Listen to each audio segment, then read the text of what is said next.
성경에서 뭐랄까 가장 극적인 장면을 꼽으라면 바로 이 이야기가 아닐까 싶은데요. 가늠하다 현장에서 붙잡힌 여인 이야기. 오늘은 이 너무나 유명한 이야기를 좀 더 깊이 파고들어서 그 안에 숨겨진 진짜 의미가 뭔지 한번 파헤쳐 보겠습니다.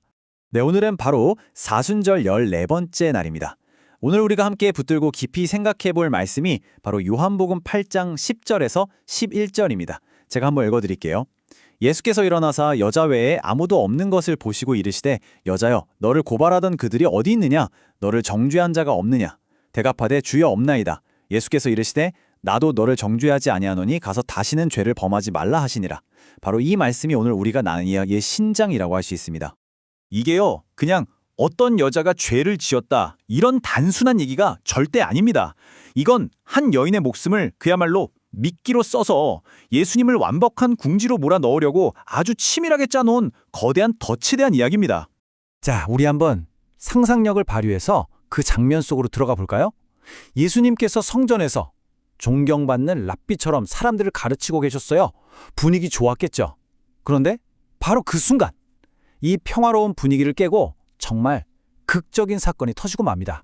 이게 뭐 조용히 처리할 문제가 아니었어요. 사람들 다 쳐다보는 앞에서 한 여자를 질질 끌고 와서 공개적으로 망신을 주고 심지어 그녀의 목숨을 판돈으로 건 아주 잔인한 쇼였던 거죠.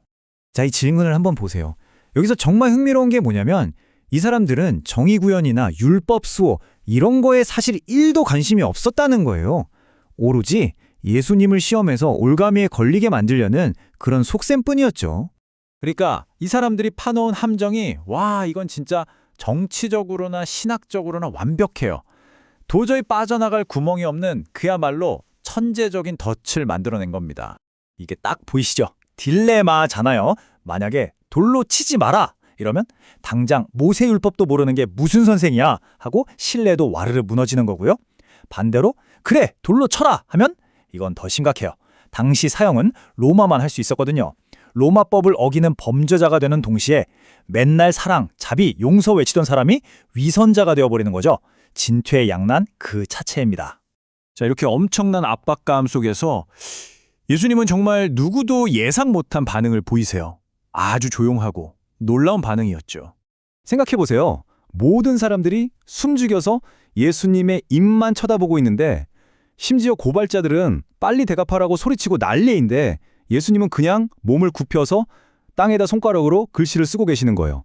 와, 진짜 긴장감이 폭발하는 순간이죠. 사람들은 계속 답을 재촉하는데 과연 예수님은 뭐라고 하실까요? 이 완벽한 함정에서 대체 어떻게 빠져나오실까요? 그리고 마침내 입을 여십니다. 너희 중에 죄 없는 자가 먼저 돌로 치라. 바로 이 한마디. 와, 이 한마디가요, 이 모든 판을 그냥 확 뒤집어 버립니다. 여인의 죄를 심판하던 자리에서 순식간에 고발자들, 바로 자기 자신의 양심을 들여다봐야 하는 자리로 만들어버린 거죠. 자, 그럼 예수님의 이 기가 막힌 한 수가 어떤 결과를 가져왔을까요? 그 완벽해 보였던 계획이 어떻게 산산조각 났는지 한번 보시죠. 웅성거리던 소리가 점점 잦아들더니 사람들이 하나 둘씩 손에 들었던 돌을 내려놓고는 그냥 가버립니다. 나이 든 사람부터 시작해서 젊은 사람들까지. 결국 그 시끄럽던 광장에는 예수님과 그 여자 딱 둘만 남게 돼요. 아니, 왜 다들 그냥 가버린 걸까요? 몇 가지 추측이 가능해요. 율법대로라면 첫 증인이 제일 먼저 돌을 던져야 하는데 그럴 사람이 없었을 수도 있고요. 아니면 뭐 다들 자기 양심에 찔려서 그랬겠죠. 그런데 사실 더 근본적인 질문이 있어요. 왜 하필 이 여자였을까? 왜? 답은 간단합니다. 이 여자는요, 자기를 지켜줄 남편도 아버지도 오빠도 없는 그야말로 사회적으로 가장 힘없고 만만한 취약한 사람이었기 때문이에요. 그래서 타깃이 된 거죠. 자, 이제 이 이야기의 진짜 핵심으로 한번 들어가 보죠. 그날 현장에서 벌어진 가장 큰 죄는 과연 무엇이었을까요? 그건 바로 사람을 도구화한 죄입니다. 도구화. 이게 무슨 말이냐면요.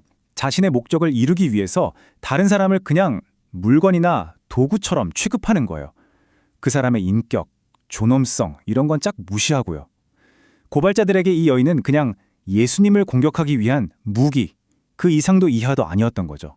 그러니까 이 이야기에서 드러나는 가장 끔찍한 죄는요, 간음한 여인의 죄가 아니에요.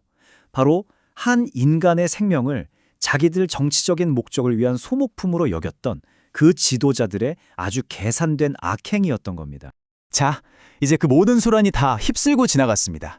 이제 오늘 우리가 묵상할 말씀의 중심으로 예수님과 여인 사이에 있었던 그 조용한 대화로 돌아가 보죠.